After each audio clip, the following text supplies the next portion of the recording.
हर व्यक्ति दुख सुख रोग शोक आदि व्याधि आदि समस्त दुखों से मुक्त होना चाहता है।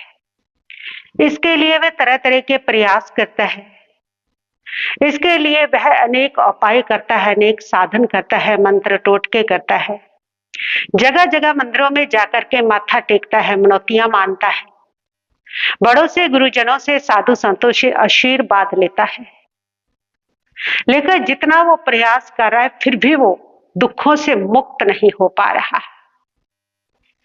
दुखों से मुक्त होने के लिए, समस्त प्रकार के रोग शोक आदि व्याधि से मुक्त होने के लिए व्यक्ति को कर्म सिद्धांत की जानकारी होना बहुत जरूरी है। जब तक कर्म सिद्धांत की जानकारी नहीं होगी तब तक आप दुखों से मुक्त नहीं हो सकेंगे। कर्म क्या है? जीव की हुई क्रिया, जिस हेतु से उसने क्रिया की है वह कर्म है। जीव राग द्वेष की क्रिया से आकाश में विद्यमान कर्म पुद्गलों को अपनी ओर आकर्षित करता है और वो कर्म पुद्गल आकर्षित होकर के आत्मा के ऊपर आकर के चिपक जाते हैं, लिप्त हो जाते हैं। उसे कर्म कहा जाता है। और वो कर्म आत्मा के स्वरूप को, आत्मा की शक्ति को, आत्मा के ज्ञान दर्शन के ऊपर आवरण डाल देते हैं। कर्म जितने भी हम करते हैं, जो भी कार्य हम करते हैं, चाहे वो शारीरिक है, चाहे वो मानसिक है, चाहे वो भावनात्मक है, वो सारे हमारे किए हुए कार्य ऐसा बीज बोते हैं जो भविष्य के अनुभवों को आकार देते हैं। जो भी कार्य आप करते हैं, अगर आप नकारात्मक इरादे से उन कार्यों को कर रहे हैं तो वह आपको नकारात्मक परिणाम देंगे। अगर आप उन सभी कार्यों को सकारात्मक इरादे से कर रहे हैं तो वह सभी कर्म, सभी कार्य आपको सकारात्मक परिणाम देंगे। जैसे भावनाओं के साथ आपका कर्म है, वैसा ही वो कर्म आपके ऊपर फल और परिणाम लेकर के आता है। कर्म और धर्म ये दो शब्द 2.5 अक्षरों के हैं, लेकिन दोनों में बहुत अंतर है। कर्म आत्मा को प्रतंत्र बनाता है, कर्म आत्मा को बंधन में डालता है। धर्म आत्मा को स्वतंत्र बनाता है और धर्म आत्मा को बंधन से मुक्त करता है। कर्म सिद्धांत की यह विशेषता है कि वह अपनी राई राई पाई पाई का पूरा हिसाब बराबर करता है। वह अपने हिसाब किताब में व्यक्ति के साथ कोई भी रियायत नहीं करता, कोई भी रिश्वत नहीं लेता है। कर्म जो है उसका ऐसा न्याय है कि वह दूध का दूध और पानी का पानी कर देता है। राई राई का हिसाब इंसान से कर्म लेता है। ये सारा जो संसार है ये कर्म के अनुसार चल रहा है, कर्म के अधीन चल रहा है। और कर्म जो है वह जरा भी रियायत नहीं करता है। कर्म का कानून बड़ा जबरदस्त है। हमारे कोर्ट के जितने कानून है, राजनीति के कानून है, धर्म आचार संहिताओं के जो कानून होते हैं, उन सब कानूनों में ऑप्शन भी होती है, रियायत भी हो जाती है, अपवाद भी होते हैं। लेकिन कर्म का कानून तो इतना जबरदस्त है कि उसके अंदर कोई अपवाद नहीं है, कोई रियायत नहीं है और किसी प्रकार की कोई ऑप्शन नहीं है। बस जो कर्म जैसा किया है वैसा आपके साथ होगा ही होगा। जैसा बोया जाता है वैसा ही जो फल है वो काटना ही पड़ता है। ये कर्म का निश्चित सिद्धांत है। इसलिए किसी के साथ अगर बुरा करो तो उस समय सोच लेना कि बारी आपकी भी आने वाली है। कर्म लौट करके आते हैं, जैसे बूमरैंग करके आते हैं, वैसे ही कर्म जो है वो व्यक्ति के ऊपर लौट करके आते हैं। जो आप दूसरों को देते हैं वह आपके पास पहुंच जाया करते हैं। इसलिए कर्म करने से पहले 1000 बार सोचना कि मैं कर्म कर रहा हूं, लेकिन इसका परिणाम क्या होगा और इसका परिणाम मुझे ही भुगतना पड़ेगा। हर कर्म का जो फल है वह अवश्य भुगतना पड़ता है। इसलिए उस कर्म को करने से पहले सोचना।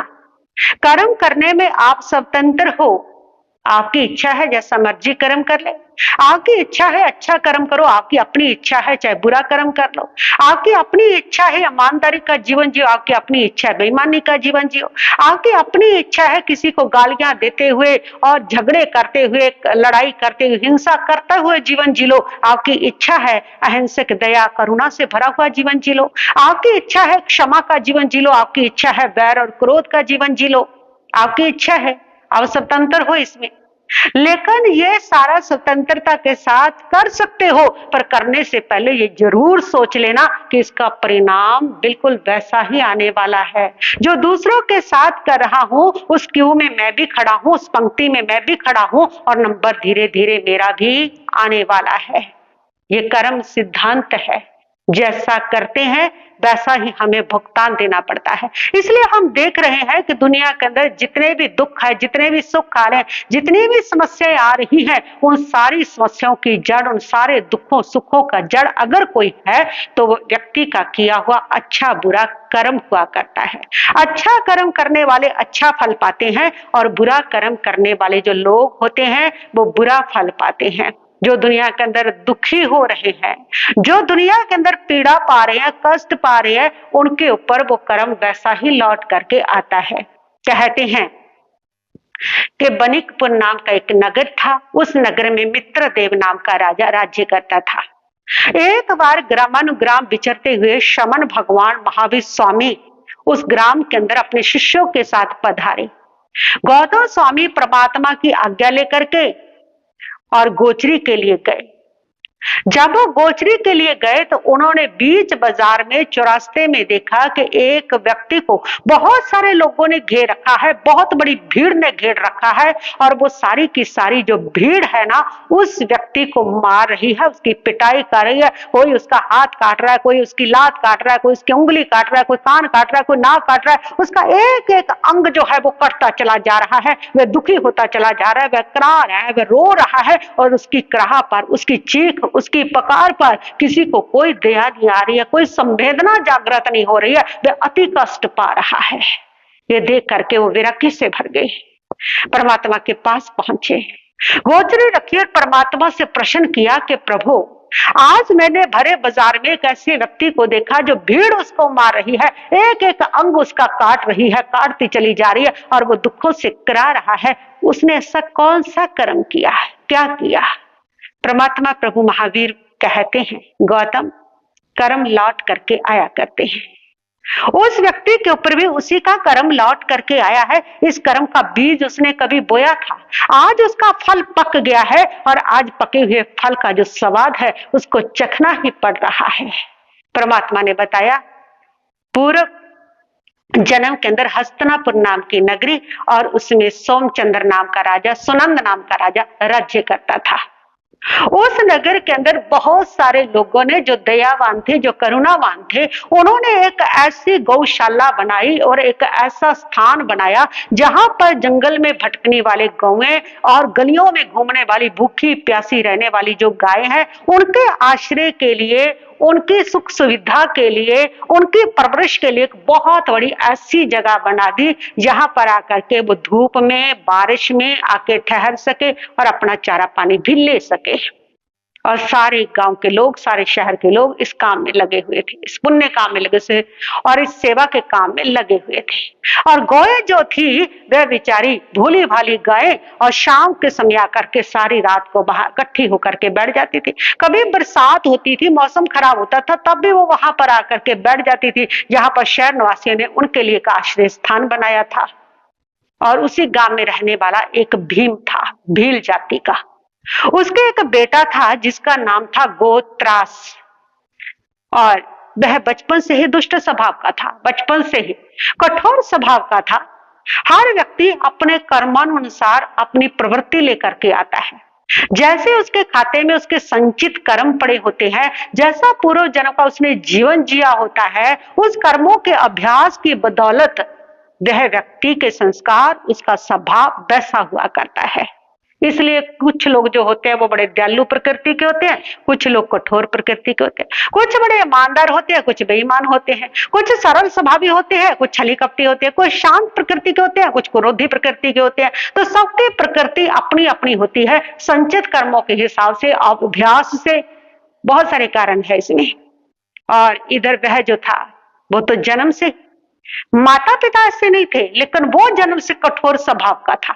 जरूरी नहीं है कि जैसे माता पिता हो वैसी ही संतान हो।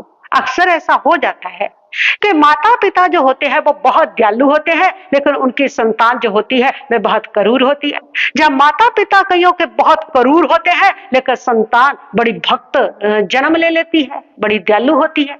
जरूरी नहीं होते हैं, क्योंकि हर व्यक्ति के अपने संचित कर्मों का भी तो हिसाब चलता है।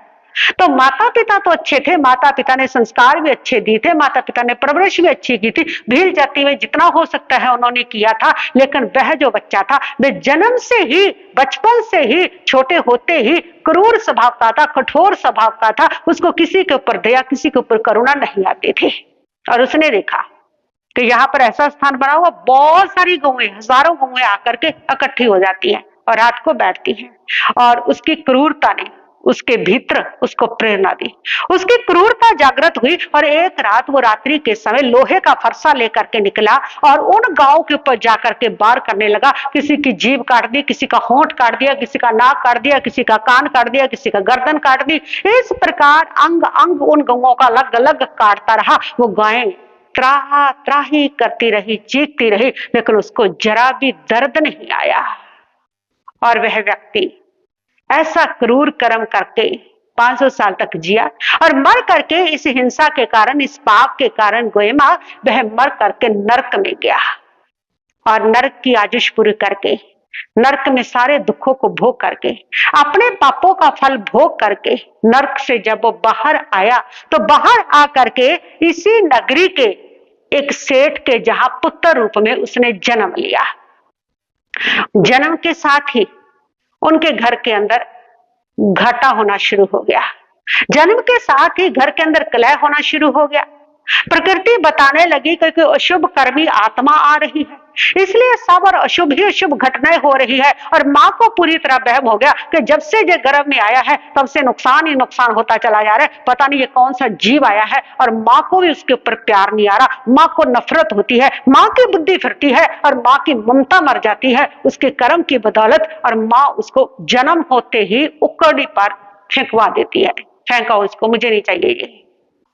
और जब पिता को पता चलता है तो वो उसको समझाता है और उसको वापस उठा के ले आते हैं, उसका पालन पोषण शुरू करते हैं। अभी थोड़ा ही बड़ा हुआ था तो उसके पिता की डेथ हो जाती है। माँ को जब पता चला तो माँ जो है उसके पिता के गम के अंदर वो भी चल बसी और वह 8-10 साल का था, अकेला रह गया। और अकेला रहने के कारण अब बिल्कुल अनाथ हो गया। अब कोई उसको समझाने वाला नहीं, कोई संस्कार देने वाला नहीं, कोई उसकी रक्षा करने वाला नहीं, कोई उसको अच्छा बुरा बताने वाला नहीं। और फिर होता क्या है, वो ऐसा बच्चा जो था वो गली गली फिरते फिरते ऐसे लोगों की संगत में पड़ गया जो लोग व्यसनी थे, कुव्यसनी थे। और उनके साथ रह करके वह बच्चा भी नशा करने लगा, अनेक प्रकार के व्यसनों का सेवन करने लगा, अनेक प्रकार के मांस मध्य का प्रयोग करने लगा, चोरियां करने लगा। यानी कि उसका जो जीवन है वो पूरी तरह से व्यसनों में लिप्त हो जाता है। और व्यसनों में लिप्त होकर के वह लोगों की चोरी करता, लोगों के बच्चों को उठाता और लोगों के बच्चों का अपहरण करता। इस प्रकार के सारे क्रूर कर्म करता करता आज वो बंदा पकड़ा गया। जब पकड़ा गया तो लोगों का गुस्सा उसके ऊपर फूटा। जिन लोगों के बच्चों को मारा, जिन लोगों का नुकसान किया, वे सारे जो लोग हैं उसको सजा दे रहे हैं। वे सारे जो लोग हैं आज उसका हाथ पांव नाक काट रहे हैं। उनको उनके ऊपर कोई दया नहीं आई, क्योंकि गौतम कर्म लौट के आता है। जिस समय इसने गाय के बच्चों को और सारे गांव के अंग अंग काटे थे, उस समय इसको भी उनके ऊपर कोई दया नहीं आई। इसलिए आज यदि उसका कट रहा है, पूरे शहर में, शहर के बाजार के बीच में हो रहा है, फिर भी उसके ऊपर किसी को दया नहीं आ रही। जैसे इसने उनके अंग काटे थे, इसी प्रकार आज इसके भी जो अंग है वो काटे जा रहे हैं। और जैसे इसने तकलीफ दी थी वैसी ही जो तकलीफ है आज ये भुगत रहा है। इसलिए जो जैसा करता है ना, कर्म बिल्कुल वैसा उसके ऊपर लौट के आता है। कर्म पूरा हिसाब रखता है, कर्म कहीं भी रियायत नहीं करता, कर्म कहीं भी ऑप्शन नहीं देता, कर्म के हिसाब में कोई गड़बड़ नहीं होती है। बाहर के तुम्हारे हिसाब में गड़बड़ हो सकती है, सिफारिश भी चल सकती है, लेकिन कर्म के दरबार में ना सिफारिश चलती है, ना होशियारी चलती है, और ना ही कोई रिश्वत चलती है, ना ही हिसाब में गड़बड़ी होती है। वहां पर तो पूरा पूरा हिसाब लिया जाता है। शब्द की गूंज से भी ज्यादा बड़ी गूंज होती है कर्म की गूंज। कर्म लौट करके आता है। इसलिए कर्म करने से पहले सोच लेना कि ये जो कर रहा हूं इसके बाद नंबर मेरा भी आने वाला है, ये मेरे पास वैसे ही आएगा जैसे आज मैं दूसरे को दे रहा हूं। तो इसने वैसा ही कर्म किया था।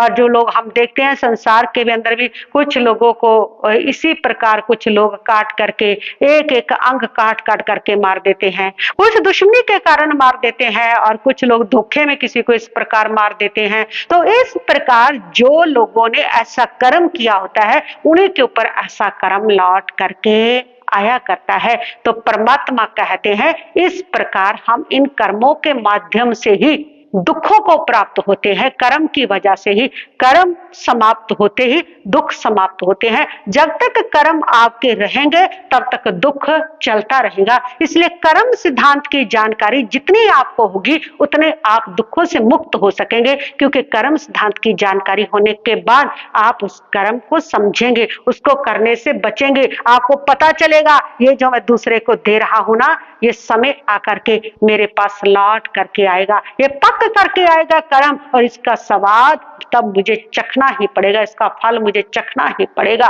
तब आपको समझ आएगी। जब आप कर्म सिद्धांत को समझेंगे तभी आप कर्मों से बचेंगे, और कर्म करने से बचेंगे तो दुखों से भी बचेंगे। यही रास्ता है दुखों से बचने का।